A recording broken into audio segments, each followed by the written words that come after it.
Sophie felt a flutter of nerves again. What if none of the students had any questions? Should she just continue to stand there, or should she sit down again? Mr. Jones had been a little hazy on what happened after she finished talking. Thankfully, a hand shot up a few rows back from the front. Sophie breathed a sigh of relief. So, you try all the cider before it leaves the factory, right? That's right, Sophie replied. So, what happens if you're not happy with it? Does it just get, chucked down the drain? Sophie smiled. Well, thankfully that doesn't happen very often, as we're pretty good at making cider both we and the customers will be happy with. Although, she paused tantalizingly, keeping her audience hanging for a moment. There was an incident just over a year ago that meant we did have to get rid of about 70,000 pints from one of the oak vats in the barn. 70,000?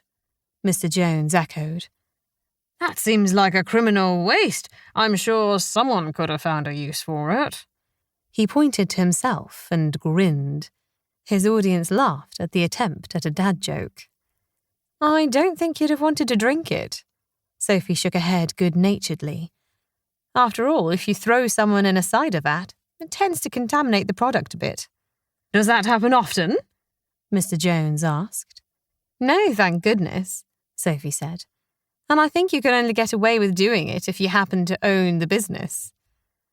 She was referring, of course, to the night Jonathan Carter, co-owner of Carter's Cider and erstwhile Lord of Misrule, had thrown a man into the top of one of the vintage oak vats after he'd been threatening the love of his life. Jonathan had released the man into the waiting hands of the local police, and while the details of the case had never been made public, the episode had gone down in local folklore as the most dramatic thing to be added to cider since his late father, Jack Carter, had changed his grandfather's recipes back in the early 80s, and several local farmers had staged a go-slow tractor protest outside the front gates of the cider farm. It took 4 days to empty and clean the vat and refill it with more of the vintage blend, and it did slow us down for a while, but thankfully the guy didn't do too much damage. Wouldn't he have drowned? A voice called out from the floor. There's a stainless steel ladder inside each of the vats so that the coopers can get in and repair them, Sophie replied. I think he'd have been pretty cold, but he would have been able to tread water or cider until he was released.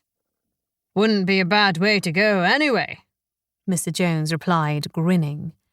The audience dutifully laughed again. Thank you, Sophie, for giving us such an enlightening talk about your job and the business you work for. And if anyone is interested in applying for an apprenticeship for after your exams next year, we have the paperwork at the back of the room, which needs to be completed by November this year, so do please pick it up on the way out. Shaking Sophie's hand and uttering a low, well done, he released her from the stage. As she walked back behind the curtain and tried to make her way down the steps and out into the auditorium towards the exit, she was brought up short by the scent of a familiar and distinctly unwelcome aftershave. Pausing in the gloom, cursing the fact that her knees had started to shake, she waited at the top of the steps. After you, Soph, a voice whispered in the darkness. Good speech, by the way. What are you doing here? Sophie muttered, trying to hide her discomfort with defensiveness. Same as you, I expect. The figure drew closer as Sophie gingerly trod the rickety wooden steps away from the stage and into the corridor. Lecturing this lot about having to work for a living. I doubt you'd know much about that. Sophie tried to push past him, but he reached out a hand to stop her. Looking up from her feet, she met the cocky gaze of her ex-boyfriend, Mark Simpson, who was the manager of a dairy farm a few miles from the school. Her heart thumped painfully as she remembered the last time she'd seen him, and she hoped that he wasn't going to try to remind her of that now, in earshot of all the sixth formers. Don't be like that, Mark replied, his hand still resting on her elbow. Why don't we go for a drink tonight? Talk things through. I've got nothing to say to you.